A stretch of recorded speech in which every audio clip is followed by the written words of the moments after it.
બી પટેલ જે પોતે ultra denim private limited company એક ચલાવતા હતા. એ ડેનિમ જીન્સના કપડાનો વેપાર કરતા હતા. 2016-17ના અરસામાં એક વ્યક્તિ જે પોતે દિલ્હીનો છે, શાહિદ અલી જાફર અલી, એ એમને મળ્યો હતો 2016માં અને એમણે કહ્યું હતું કે ભાઈ અમે હોલસેલમાં મોટો વેપાર કરીએ છીએ દિલ્હીમાં, તમારી પાસેથી અમે સ્ટોક લઈશું. અને 2016થી 2017ની વચ્ચે 11 મહિનાની અંદર 4,35,00,000 રૂપિયા જેટલો ડેનિમ જીન્સના કપડાનો એમણે માલ લીધો હતો ફરિયાદી પાસેથી. અને એ અનુસંધાને ફરિયાદીએ વારંવાર છેલ્લા 5-7 વર્ષથી એ આરોપીનો સંપર્ક કરતા હતા.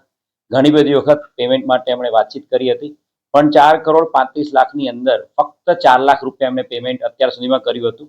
અને એણે આપેલા ટોટલ 40 જેટલા ચેકો, એ તમામે તમામ ચેકો બાઉન્સ થયા હતા.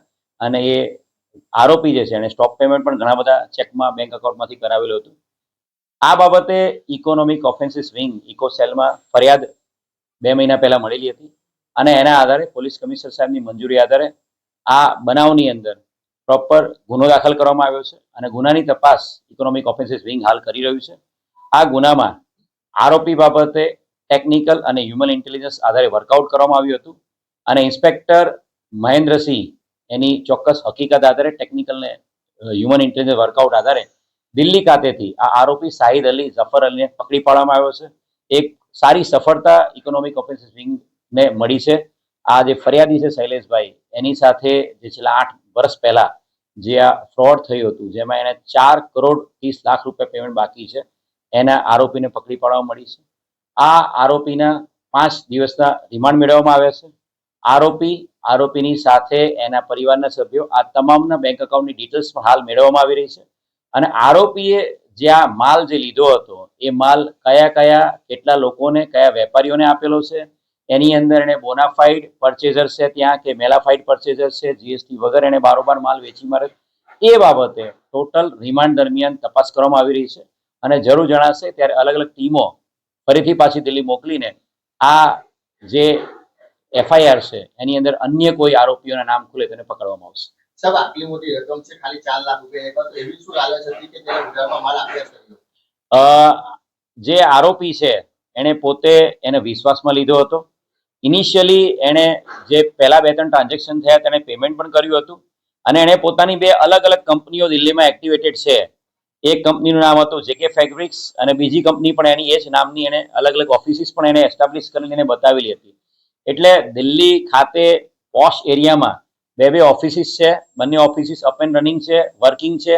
એ બધી જ વસ્તુ એને બતાવીને એને ટોટલ વિશ્વાસમાં લીધો હતો અને ત્યાર પછી એને મોટા ઓર્ડર્સ કરીને એ ઓર્ડર પણ એને પેમેન્ટ આપવાનું એને બંધ કરી દીધું.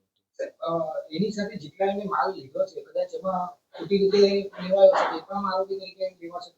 મેં આપ લોકોને વાત કરી એ પ્રમાણે આ જે તમામ માલ 1 વર્ષના સમયગાળામાં જે લેવાયો છે અલ્ટ્રા ડેનિમ પ્રાઇવેટ લિમિટેડ પાસેથી, એ માલ આ જે વ્યક્તિ છે જેકે ફેબ્રિક્સની જે કંપનીના ઓથા હેઠળ જેણે આ શાહિદ અલી જાફર અલી આરોપી છે, તો જેકે ફેબ્રિક્સ થ્રુ દિલ્હી કે પછી ભારતના અન્ય રાજ્યોમાં આ જે માલ જ્યાં ગયો છે એની તમામ તપાસ હાથ ધરવામાં આવશે.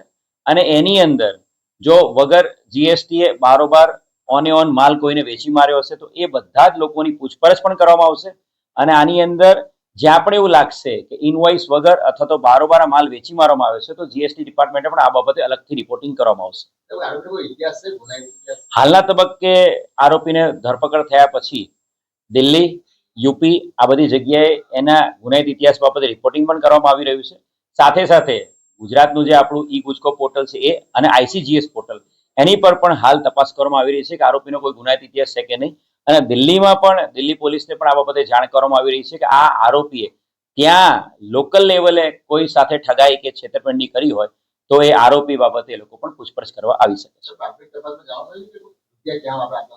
હાલના તબક્કે એવું જ જાણવામાં આવી રહ્યું છે કે ભાઈ એને પૈસા બધા સગે વગે કરી નાખ્યા છે અને જે માલ છે એને બારોબાર બીજા લોકોને વેચી માર્યો છે.